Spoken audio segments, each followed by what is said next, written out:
Xander? I hardly know her.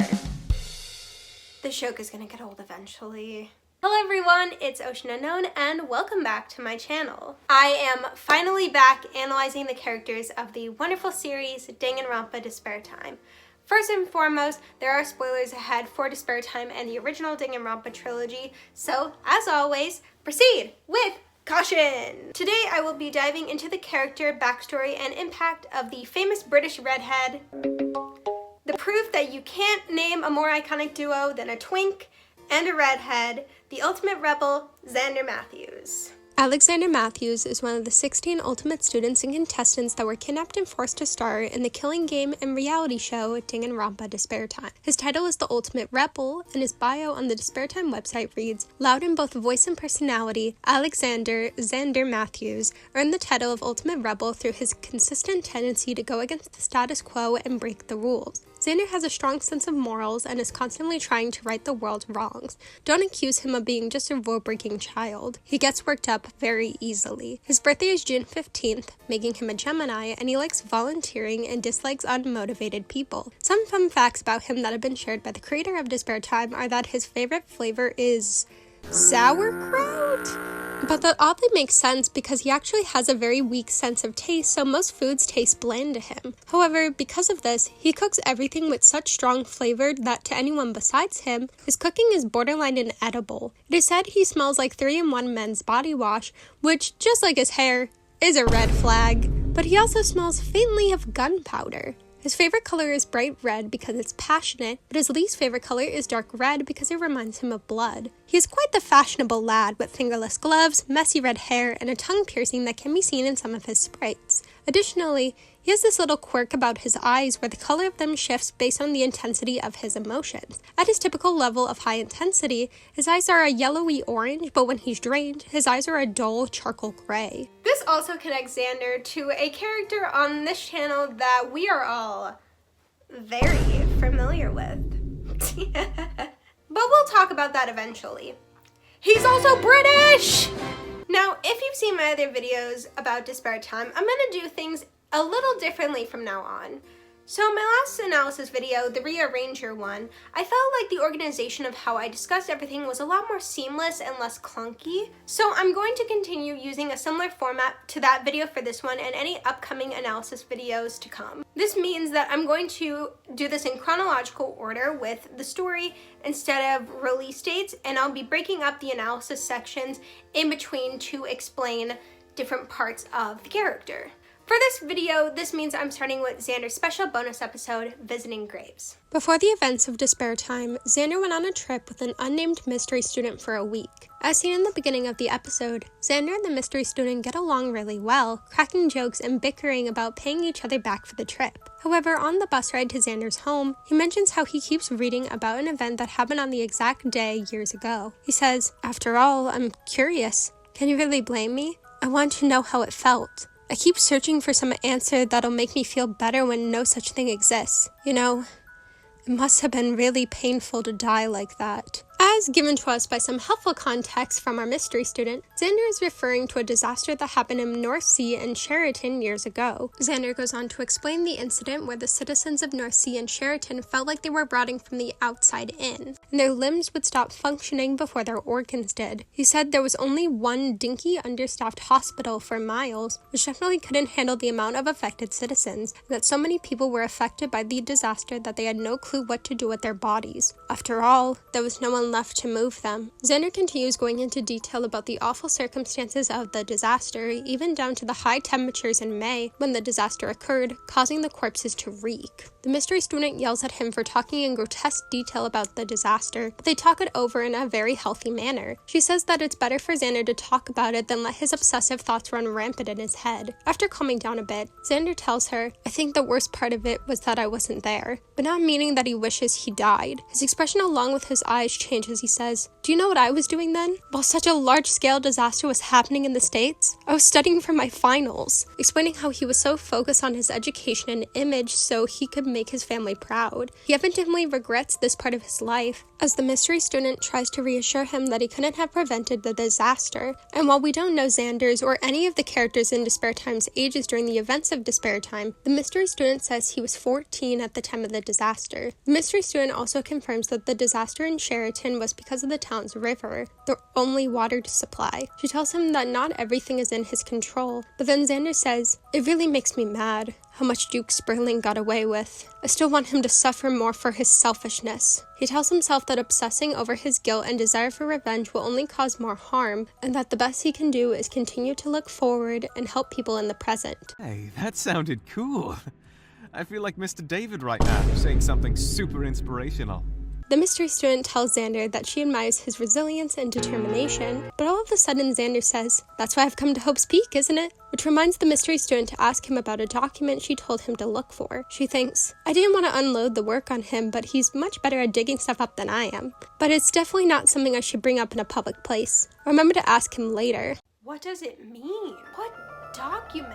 How long ago was this before Despair Time? Who is Duke Sperling really? What color are his damn eyes? Anyways, this bonus episode reveals a lot about Xander, so let's talk about it. While there are a lot of unanswered questions about Xander's past, his bonus episode reveals quite a bit about his backstory. We know that Xander is British, but the bonus episode tells us that he and his family are from the United States, Sheraton to be exact. Years ago, Sheraton experienced a massive disaster where hundreds, if not thousands of people lost their lives in a disaster caused by poisoning in their only water supply. It can be inferred, basically confirmed, that due to this information in the title of the bonus episode, Visiting Graves, that Xander lost his entire family in this disaster, along with not only his fascination with the disaster, but also his apparent survivor's guilt. Xander's guilty conscience surrounding the Sheraton disaster is even more confirmed by the hidden quote assigned to him on the Despair Time website, which is the definition of survivor's guilt: feelings of guilt for having survived a catastrophe in which others died. Speaking of Xander's fascination with the disaster, one of the least talked about parts of Xander's personality is his more somber and morbid side of him. This side of Xander is on full display in the bonus episode, and we see it manifest at times during the events of Despair Time. However, this acts as an explanation in a way of why Xander sometimes acts out of his fiery, tough, rebellious persona we've come to know. Adding on to his established character as a headstrong rebel, Xander's backstory gives more reasons as to why Xander became the ultimate rebel. He views his younger self during the time of the Sheraton disaster as an idiotic kid blinded by academic pressures and society's idea of what success and fulfillment mean, and he believes that if he wasn't in the UK focusing on his studies, maybe he could have saved his family and the people of Sheraton. While the mystery student assures him that he can change the past and not everything is in his control, this doesn't change the fact that Xander's life was completely altered after the disaster, and this is what pushed him to reject societal standards and become the ultimate rebel. In this episode, we also hear a mysterious name for the first time: Duke Sperling. The creator of Despair Time explained in the Chapter 2 Part 1 Q&A that Duke Sperling is a politician who in the current time of Despair Time has since been inactive in politics and is in his 80s. They specifically answered that Duke is old enough to have been alive during the tragedy, an incident of extreme social unrest, chaos, and violence and death caused by Junko and the ultimate despair in the canon Danganronpa trilogy. Xander shows discernible vitriol for Duke Sperling for seemingly getting off scot-free for the Sheraton disaster, which I'm sure we'll learn even more about Duke Sperling as the story of Despair Time progresses. Also,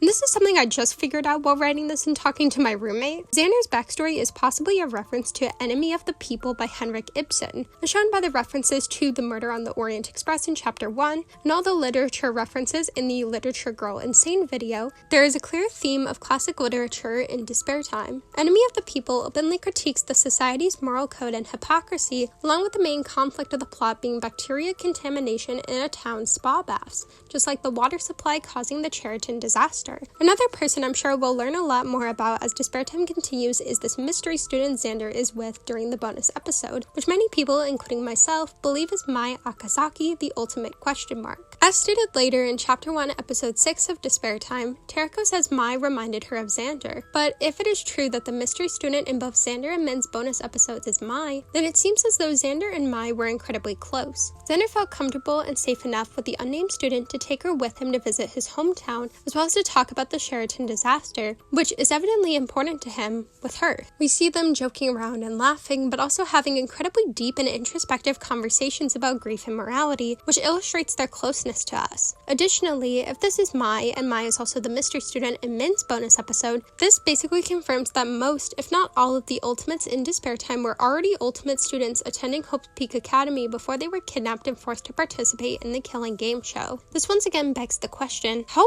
old are the students of Despair Time in the Killing Game, and how long have they been missing from the public? Lastly, with one little throwaway line, we see that Xander has been a fan of our local ultimate inspirational speaker, David Cheam, for quite a while. This confirms that David has been an inspiration for Xander for quite some time now with his motivational speeches, and as we see in the events of Despair Time, Xander's connection with David comes into play, and depending on what theories you believe, that connection is possibly what led to Xander's downfall. This brings us to the current time of the events of Danganronpa Despair Time. Some unknown time ago, between the events of visiting graves and episode 1 of the prologue, Xander lost his right eye. Give me a second eye. Chapter 2 Part 2 gave us some hints as to what exactly happened to his eye, but due to the structure of this video, I'm going to hold off on discussing this until that reveal comes up. In episode 1 of the prologue, after Teriko wakes up, she bumps into Xander in the hallway as his eye injury starts to bleed and he collapses onto the floor. When Teriko reaches the infirmary to look for anything to help Xander out,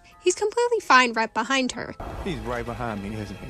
Xander tries to reassure her that he's a tough guy and wasn't hurt at all by her, as he introduces himself as the ultimate rebel. Something we see very early on with Xander that I'll discuss further in the analysis part of this video is that Xander, while he is outspoken about disrupting the expected societal conventions, he also speaks incredibly highly of Hope's Peak Academy. Additionally, in his introduction scene with Teriko, he is bombastic, full of energy as well as encouragement. When Teriko asks him about his ultimate talent, he says, "To be frank, I'm actually sort of pissed off at the Academy for having given me this title. Calling me a rebel just makes me seem like some sort of unruly, lawless kid, which I am definitely not. It's almost an insult to all the hard work I've put in throughout my life." After a silly interaction where Xander says he loves revolution, he continues, "Simply put, I'm the sort of person who feels very strongly about everything. So whenever I see something that feels wrong to me, something unjust, I'll do whatever I can to fix it." As he explains that he exposes corruption in society, he gets worked up due to the possibility that he and Teriko got kidnapped, but he decides the best thing to do is examine their surroundings for any explanation. When they find the other 14 Ultimates, Xander stays with Teriko to calm her nerves while they speak to everyone one-on-one. In the introductions of the other Ultimates, we don't learn too much about Xander, although he's there the entire time, so here's a rundown of what we find out.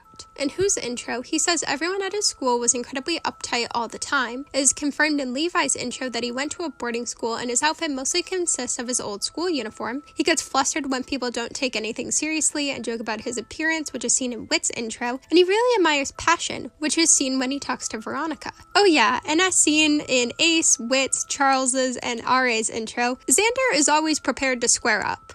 I don't care about my haters, and if you want to fight me, then fight me. When they get to the 5th person, Xander is completely shocked to see the ultimate inspirational speaker and someone he has looked up to for years, David Cheam. Since Teriko has no clue who David is, Xander highly sings his praises of uplifting and inspiring people, as he runs away to grab something for David to sign his autograph on. When he returns, Teriko tries to tell Xander about how David was complaining about getting accepted to Hope's Peak under his breath, but Xander says, "Oh, I see. You've fallen victim to those rumors. People just want to smear Mr. David's image because they want to tear down good people. I'm telling you, he is not a faker or a liar. I thought you were better than this, Miss Teriko. Slander is wrong." The other main introduction important to Xander's character is Min's. That's called foreshadowing. Xander is especially aggressive and loud during Min's intro as he doesn't understand why she's studying in this uncertain situation that all the Ultimates are in. He yells, "See, Miss Teriko? This is what I mean when I say society is messed up. We're teaching people that the only thing that matters are useless rankings or grades, not actual talents." He does recognize that he was overreacting a bit when Teriko says that telling Min that her talent is useless won't create positive change, but he says that he gets incredibly worked up when talking about what he sees as the flaws of society. society. After meeting everyone and Tereko questioning if they can really trust everyone, Xander says, "To be honest, that possibility has been in the back of my mind this whole time. I'm suspicious of everyone too, but that doesn't mean I'm not keeping an open mind. Sure, maybe everyone else here is untrustworthy, or they might also be worth depending on. You'll never know if you close yourself off from others. So I'll decide to trust everyone here, even you, Tereko." Which brings us to Chapter 1, Legends Never Die.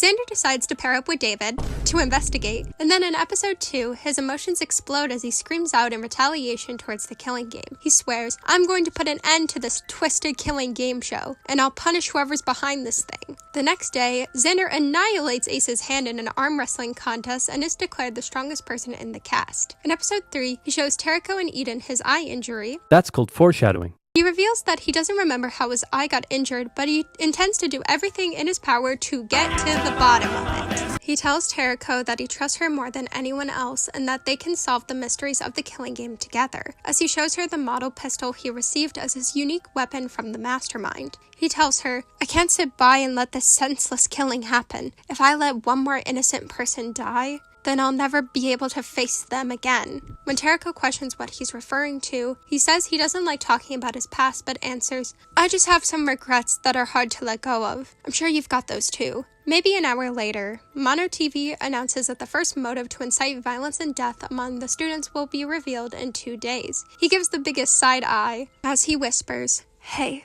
meet me in the computer lab tomorrow night. I've just thought of a plan to trap this mastermind and to avoid this whole motive business. It's a bit of a risky plan, but I bet it'll work. Trust me on this, alright? You and me. We'll find a way out of this predicament." Which brings us to the next time we see Xander, episode 5. Xander tells Tereko that he has faith that everyone is strong-willed enough to not fall for the motive as it is said to come out the next day. Later on, he tries to strike up a conversation with Nico since they haven't been very social. Ace interrupts their conversation, but as he is horrified of Xander after the arm wrestling incident, Ace runs away screaming and leaves Nico alone for now. Nico left while Xander threatened Ace, but in comes David. David is so flustered by Xander calling him his idol, which if you've seen my first Despair Time video is because 1, David has a very conflicted sense of self, and 2, is an absolute fraud, or possibly other reasons because David... where do I freaking begin with him? Xander tells David to not be so hard on himself, seeing David's embarrassment and insecurities around being a role model for his fans. Xander apologizes by saying, "I guess I had never considered that up close. You're just as human as the rest of us." Which David says, "Don't apologize, Xander. I don't mind it as much if it's from you. Indeed, I've only known you in person for a few days, but I know that there's something special about you. You wanted to make Nico feel comfortable, even though you wouldn't necessarily get something out of it. You're always full of energy and bravery to achieve your goals, no matter what they are. Yet at the same time, you're a compassionate person who takes the time to help others. In some way, I suppose that you're my role model. It's touching that you of all people would think so highly of me." I suppose that'd make us both motivated to not let each other down. Xander is completely taken aback by David's compliments as he exclaims, "Holy shit! My favorite person thinks that highly of me? This is crazy! Hey, David, you don't have to worry about letting me down, because I'll always like you for who you are. You've already done plenty for me, so don't push yourself further. Enough with these idols or role models, okay? Let's just be friends." David reciprocates that wish back to Xander as the evening continues, but we need to talk about this scene. Xander, as we have already established, is a very energetic, outspoken, and easily provoked person. But most importantly, deep down he is very morally driven and trusting of others. After Ace verbally harassed Nico, Xander was in a more emotional and riled up state than usual. Enter the ultimate manipulator, inspirational speaker, David Cheam. At this point in the series, David is well aware of the pedestal that Xander has placed him on for years, and while we don't fully know David's intentions of his interactions with Xander, he definitely uses Xander's idolization of him to his advantage. Like, this man saw that he was participating in a game show and went full Dr. Will. I hope that everyone has underestimated my potential for for just massive destruction. Well, I do think David has conflicted feelings about being someone's role model, whether it is because of his fraudulent, phony behavior or because of his extremely low self-esteem and other issues. In retrospect, there is some strategy with this interaction with Xander. David then amps up the pandering to Xander as he tells him that he doesn't mind the praise because it comes from him. Personalizing and making positive feedback individualized is a form of manipulation that is frequently used by celebrities and public figures in order to get their point across. If hundreds, if not thousands or millions of people think that a person of fame and a place of status and influence is talking directly to their soul and life problems, this gives them a cult following. David is telling Xander what he thinks he wants to hear. His idol praising his hard work and dedication. He uses all the right words like special, bravery, and compassionate to get Xander to fall further and further into the palm of his hand as he uses Xander's conversation with Nico and confrontation with Ace right after as evidence. Like, David's getting his logos, pathos, ethos all in there. Wolfgang Eckere better watch out. But the real question is, who's more thermodynamic? He then delivers the kiss of death by calling Xander his role model and giving Xander a subtle demand: to not let him down. As he is talking to someone he's admired for years, Xander is focused on the fact that his idol is complimenting everything he has worked for as a morally strong rebel. Xander promises that David could do nothing to let him down, which gives David the opening he needs as Xander, while extremely passionate when it comes to justice and doing what's right, says he will always love David no matter what he does. When it comes down to it, David manipulated Xander. Xander is such a follower of him that this leads him to completely abandon his strong moral code and worries and causes him to act completely out of character. According to a very popular theory, David's prying on Xander's emotion ends up having deadly consequences. That evening, Tereko meets Xander in the computer lab. Xander, looking very uneasy, tells her that he's quite surprised that she came. He tells her, "I wanted to get some things off of my chest first. How do I say this? I think you're a really great person, okay? But you're constantly undermining yourself with all your talk about bad luck. There's got to be a better way than just resigning yourself to the whims of fate. Never tell yourself, there's nothing we can do to make things better, so let's just give up. And you really need to be aware of your good traits, alright? I know you don't think highly of yourself, but I still think highly of you. You're smart, collected, focused, and really down to earth. And even if you don't think of us as friends, I do. I really care about you, okay?" Tereko is confused as to why he's telling her this and insists that he tells her why he asked her to meet him there, as he continues, "You're always on task, huh? Okay, I'm going to be honest with you. I lied. I actually haven't got any plan, not yet at least. And there's nothing of importance here. Maybe I wanted to talk? I'm not too sure of what I'm doing myself, to be honest. There's still so much I want to learn about you, Tereko. I want to know what kind of person you really are, under that facade. I hate to break it to you, but you're not that great of an actor. You're hiding a lot about yourself, that much is obvious. I'm sure you've got good reasons to keep your secrets, but I'd be lying if I said I wasn't curious. But I suppose it's too late for me to find out now, is it?" Tereko is aghast at Xander's claims about her, as she says, "Xander, what are you doing?" As Xander turns to the side and keeps talking. "My apologies for rambling. It's kinda hard to get my thoughts in order." I guess that what I'm trying to say is, I'm sorry, Tereko.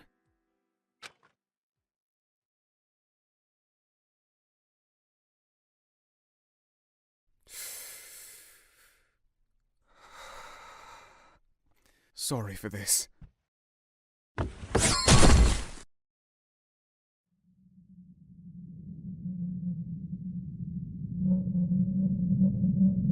The room, now covered in Tereko's blood, is filled with a horrific ambiance as Xander says, "Shit, I'm sorry. I'm the worst, aren't I? I hate murderers, I hate the smell of blood, and I hate this feeling. I would have never wanted to hurt you. Then why did I do this? I don't even know. Why?" Just why did you ask me to kill Tereko? When Tereko asks who he is talking to, he answers, "It's not important right now. I'm sorry, I really am. But I have to do this. I need to trust in myself that this was worth it. Good night, Tereko." However, Tereko tells him that his plan will never work because her luck makes her unkillable. As Tereko is on the brink of regaining consciousness, she thinks of our mystery student, Mai Akazaki, as she thinks, "Xander always reminded me of that girl. Perhaps that's why I'm thinking of her now. They looked similar, with that same red hair and smile, and they both wanted to help, didn't they?" Tereko wakes up in the infirmary and rushes to get back to the computer lab to confront Xander. Min tries to stop her, but Tereko neglects her pleas and enters the computer lab.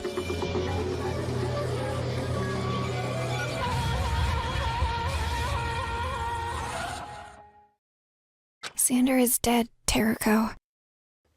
Well, if I had a nickel for every time I analyzed a redhead from a visual novel in the death game genre that died unexpectedly, I'd have 2 nickels.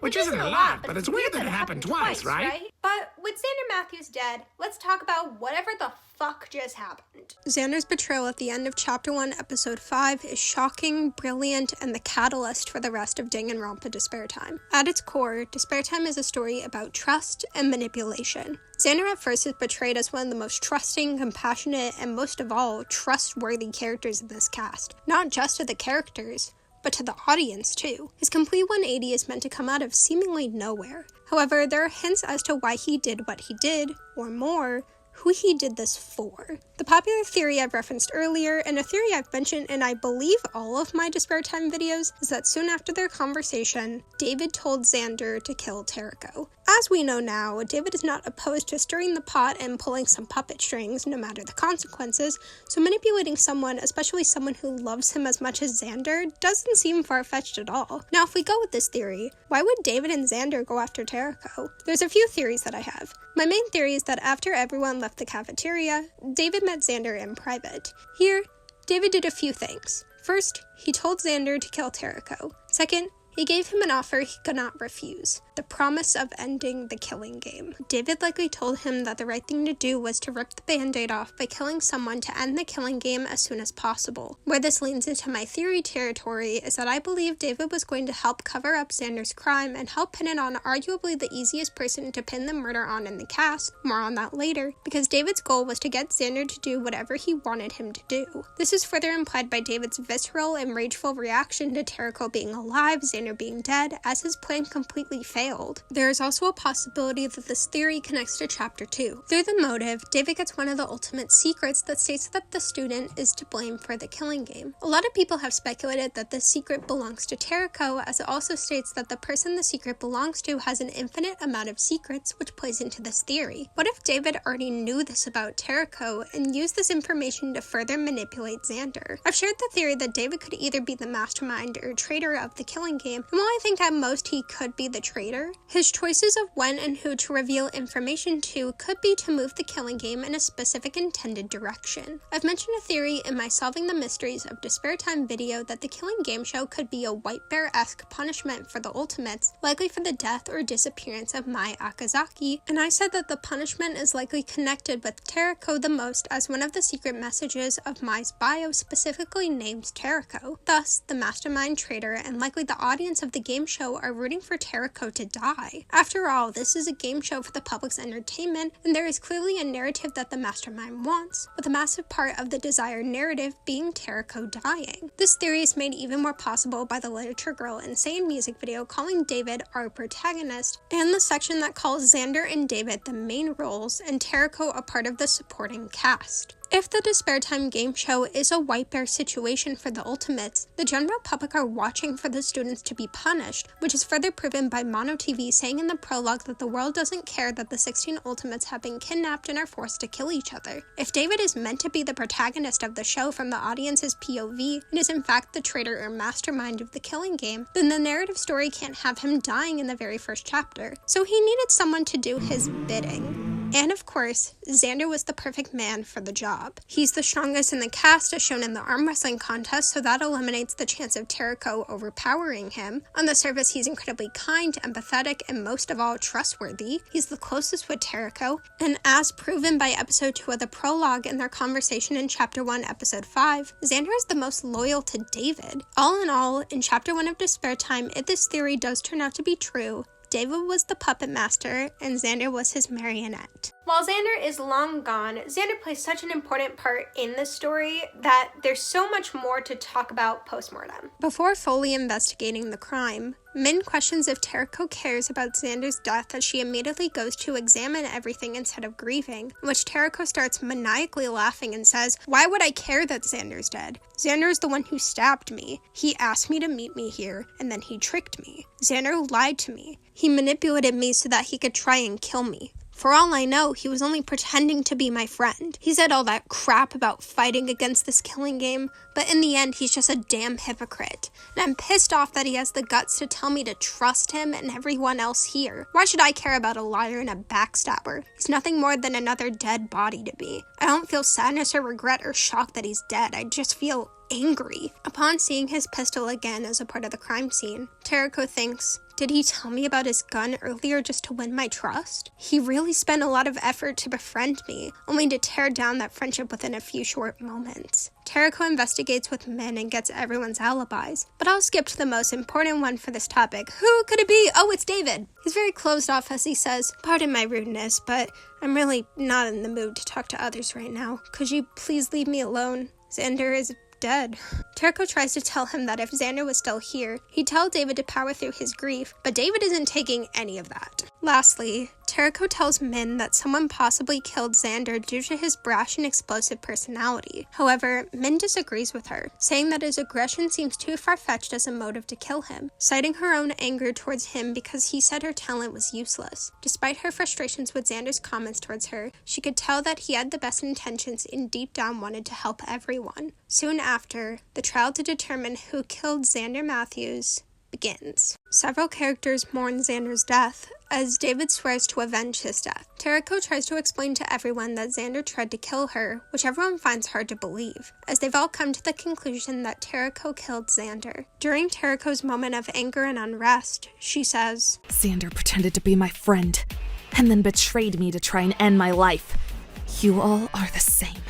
As Tereko eventually gets everyone to understand that she is in fact not the killer, she says, "Keep ignoring facts and you'll be just as dead as Xander soon." I'm bringing up this line specifically for a point I'll get to soon, but Tereko is the only one who notably speaks rudely about Xander post-mortem. In the middle of the trial, it is revealed that if Xander's initial crime was successful, he had intended to frame Charles for Tereko's murder due to Charles's hemophobia, causing him to lose his composure and all possibility for him to defend himself. As everyone is shocked that Xander was actually considering covering up his crime and winning the trial, noticeably, David is shown, eyebrows furrowed, completely silent, which I read as David, if the theory is true that he orchestrated Xander's crime, being annoyed that everyone figured out the original plan. Speaking of the original plan, the conversation moves to the backside of the out-of-order sign found at the crime scene, which says, "Kill Tereko Tawaki," as everyone comes to the conclusion that this note was originally Xander's. Tereko states that it doesn't matter to her if someone else told Xander to kill her because in the end, he still tried to kill her. And David shuts down this conversation further because he wrote it.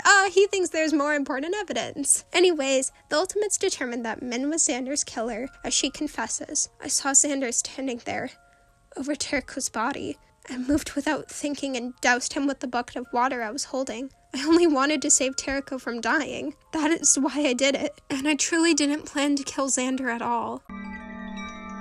But the look Xander gave me, when he turned around, I knew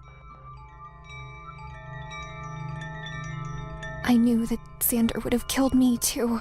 With Min's confession, we finally know how this murder happened. After Xander stabbed Tereko, Charles found the fake motive DVD that Xander had placed with the intention of using it to frame Charles for Tereko's murder. Upon seeing Tereko unconscious, Charles ran away while Xander snatched the DVD and put it in the CD player, not knowing the difference between them, along with an extra pair of his gloves to further pin the crime on him. Meanwhile, Min saw Charles run out of the computer lab and then saw Xander standing over Tereko's body. Thinking on her feet, she doused Xander with the bucket of water she was holding, turned the lights off, and then used her pen to break the light switch. Xander, in a rush, went to turn the lights back on, but his hand was met with open wires, electrocuting him to death. Upon realizing that she killed Xander, she at the moment decided to frame Tereko for her crime to attempt to survive. She moved both Xander and Tereko's bodies, covered up bloodstains, and most of all, she stabbed Xander's neck with her pen, masking his true cause of death. Min is voted correctly as Xander's killer and is executed, as Tereko vows to never trust anyone after what Xander and Min did to her. That was a lot, so let's talk about it. Like I said earlier, Xander's death, and because of that, Min's execution as well, are the catalyst for the themes and overall narrative of Despair Time. Chapter 1 could really be renamed to Terako versus the World, because Xander and Min's choices to betray Terako caused two things. One, Terako's multiple outbursts in and after the trial and her ultimate decision to never trust anyone again. And two, everyone's perspective on Xander and Min become completely different from our protagonist's point of view. As Min said in episode 7, I could tell that he had the best intentions, misguided as they may be, and I'm sure that everyone here could tell that he had a compassionate, if not slightly reckless, heart. While most of the characters were shocked by Xander resorting to murder in his plan, they are still more focused on grieving their dead peer. Terako, on the other hand, exclaims that she's glad he died, and degrades him down to just a murderer and a piece of evidence. We see a lot of this kind of dialogue from Terako in Chapter 2, which I'll get to shortly. Speaking of how Terako speaks about Xander, another big part about this trial actually comes right before the trial, with David snapping at Terako for saying he'd tell him to stay positive. Whether his feelings are because his plan of Xander killing Terako failed, because of Xander being dead, or because of some external forces like the people behind the killing game, or a mixture of all of these, we don't know. Connecting to the plan, why did Xander and maybe David choose to frame Charles of all people? A few reasons. 1, the aforementioned hemophobia, which would make Charles unable to defend himself in the trial. 2, Charles doesn't spend time with anyone in the cast and eats dinner much later than everyone, so it'd be easy to get him alone. 3, and honestly I'm surprised that nobody mentioned this in the trial. Charles said in Chapter 1, Episode 1 that he wouldn't mind if some of the Ultimates died. Terako told everyone that Charles said that, so both Xander and David were aware of this. It's possible that Charles's apathetic and morbid comments affected Xander and maybe David's decision to frame Charles. Also connected with the overall framing aspect of this trial, Despair Time plays with the tropes from the original Danganronpa trilogy, specifically Chapter 1 of both Trigger Happy Havoc and V3. In Trigger Happy Havoc, the first victim, Sayaka, tries to kill Leon, a redhead, strong, hot-headed man, and she tries to frame the protagonist, Makoto. However, Leon ends up killing her, but because of all of the parts of the crime scene that were planned by Sayaka to frame Makoto, Makoto is still suspected at the start. This is just like how both Terako and Charles were framed for Xander's murder. It is also important to note that Xander tried to kill Terako in a similar way to how Sayaka died, with a knife through the chest. In regards to V3, the first killer, Kaede, who is also the protagonist of V3, attempts to kill Rantaro, thinking he's the mastermind and killing him will end the killing game. It's likely that Xander considers the possibility that Terako was the mastermind, or David told him that to try to manipulate him. We'll have to see as Despair Time continues. To wrap up the trial, I mentioned in my analysis of Min that her and Xander are foils. Their talents as the ultimate student and ultimate rebel juxtapose each other, and they have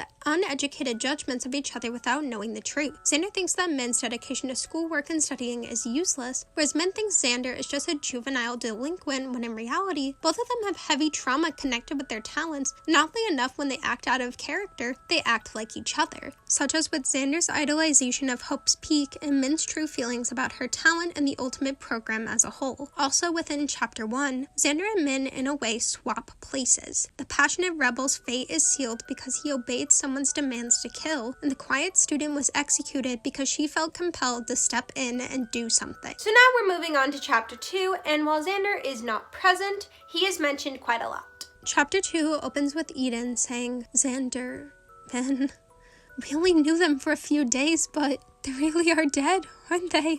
And we're still trapped here. This little opening with Eden is very important because Eden is the most cheerful and optimistic of the cast, so seeing her act this way really shows how deeply Xander and Min's deaths affected everyone. The effects of Xander and Min's deaths are felt throughout this episode as Ace and Ari accuse Eden and Levi of poisoning the breakfast they cooked for everyone so they could kill them like Xander and Min. It's also likely that Xander and Min's deaths are one of the primary reasons why Terako completely gives up on ending the killing game and tells everyone that they're going to die in the killing game no matter what. As seen in the next 2 episodes, Terako is still deeply affected by Xander betraying her as she threatens Charles with her knife in fear that he will hurt her too. Xander's death and trial also gave Charles a slight change of heart as he worries that everyone now sees him as weak. So he doesn't want to be pitied and will try his best to not be the solitary, arrogant person he was for most of Chapter 1. Through almost being framed by Xander, Charles realized that his plan of isolating himself from everyone wasn't the way to go, and he's trying to talk to more people. Since Terako refuses to listen to Charles's advice to be more empathetic and to stop acting like how he used to act, Terako goes to her room and copes in an interesting but kind of sad way.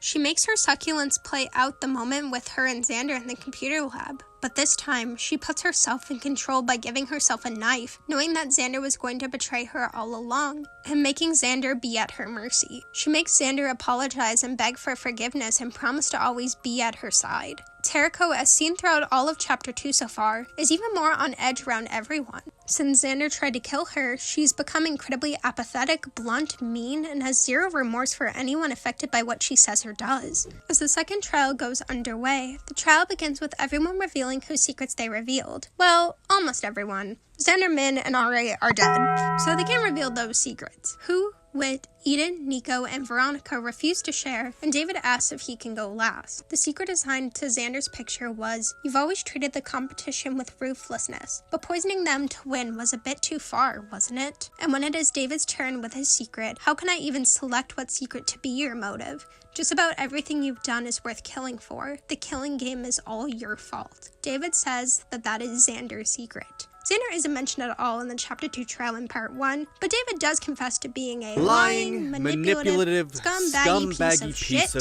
that validates the theory that he told Xander to kill Tereko and lied about whose secret he got even further. Additionally, Xander and David's eyes do the exact same color shift, except Xander's is more based on his energy and being pumped up, whereas David's is seemingly connected to showing his true colors. It also confirms that the rumors Xander mentioned in the prologue ended up being true, and that Xander was idolizing a complete fraud. And while this comment David makes isn't about Xander at all, him saying to Who that people who rush to help others to ease their own insecurities are the easiest to manipulate could also possibly relate to how he may have manipulated Xander. However, the only deceased person David doesn't talk about after his whole reveal in Chapter 2, Episode 11 is Xander. But we'll get to that. We also see that Xander makes an appearance in the Literature Girl Insane music video with the lyric, "If something is important, then it'll break and disappear," which does imply that there's a lot more than what meets the eye with how David really feels about Xander. And now we know even more because of Chapter 2, Part 2. In the next episode, David says that the main thing he learned from Xander is that sacrifice is what makes a person and their actions good. He says, even if doing something will make you hated, if that action is for a greater good, then it's an action that you have to take.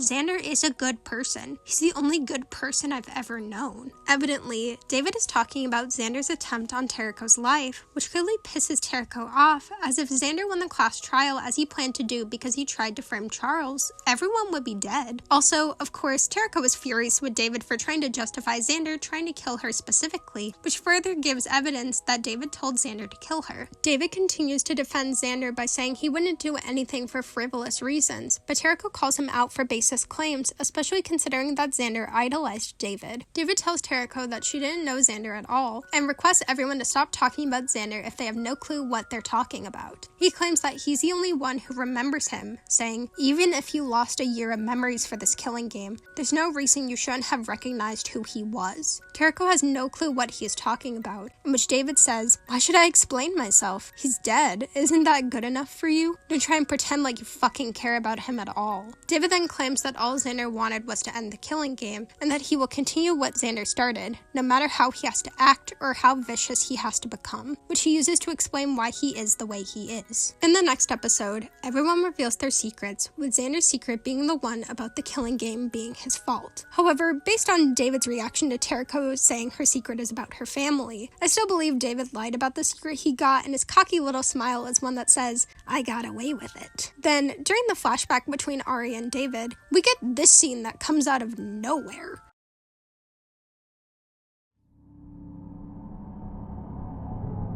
I'm sure that even someone as sickeningly sweet as Eden did something to hurt someone else in the past. Even someone like her must have made a mistake she couldn't take back.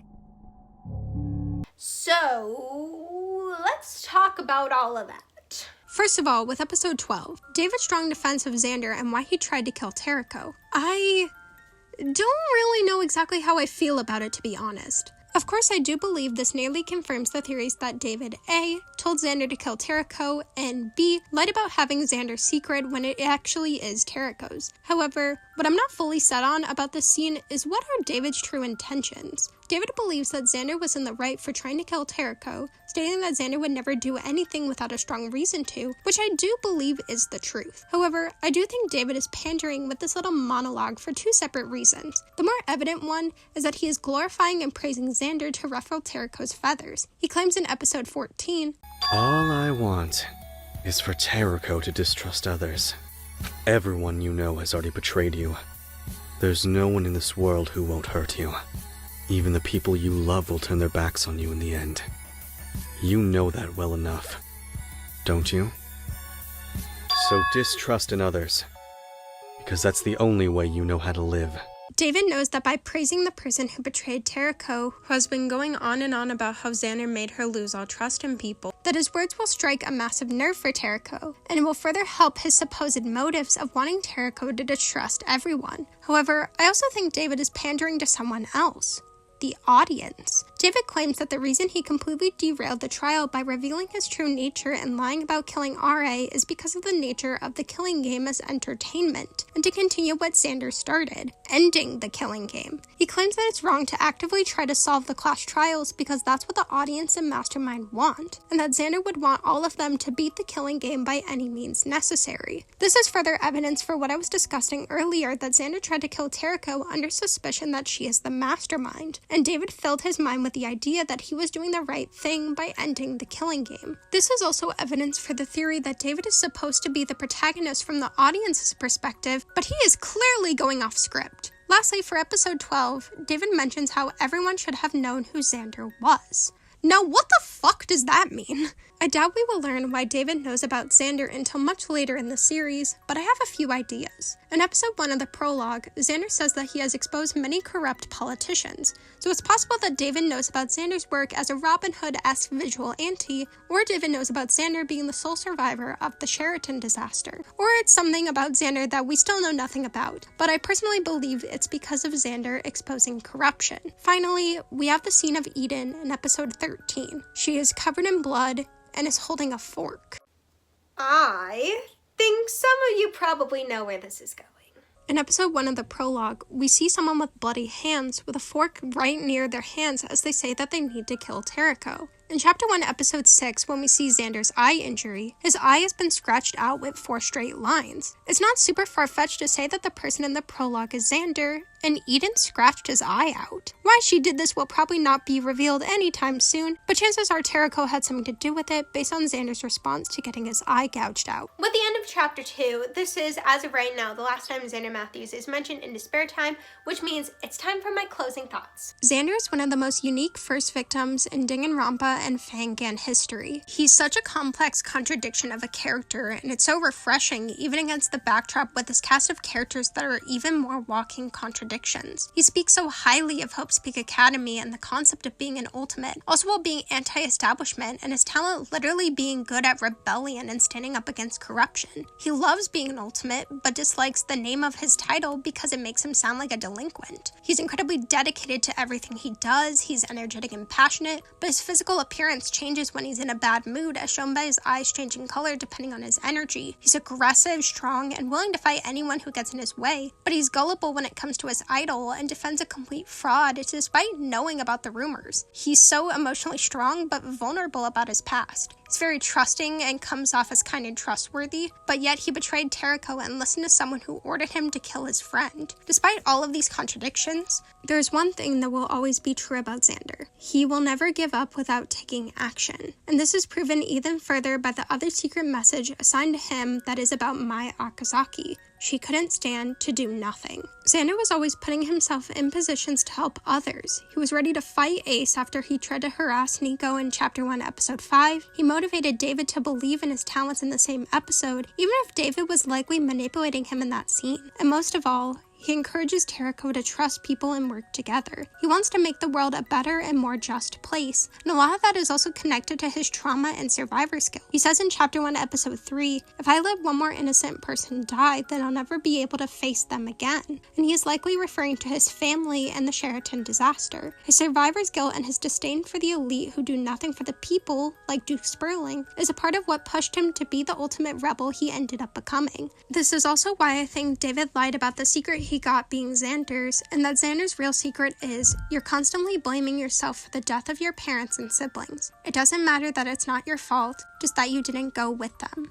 Everything that happened to Xander made him the character he is, and he took action to do what he thought was right. However, this quality of his turned out to be both a blessing and a curse, especially if it's true that David manipulated Xander into trying to kill Tereko. You may be looking at the title of this video a little confused, but now 50 minutes or so in, and I'm fully talking about this. As we all know, the theme of Despair Time is trust, but how trust is manipulated as well. Where I'm going with this is that I think as Despair Time continues, everyone will play both the role of a manipulator and a victim of manipulation.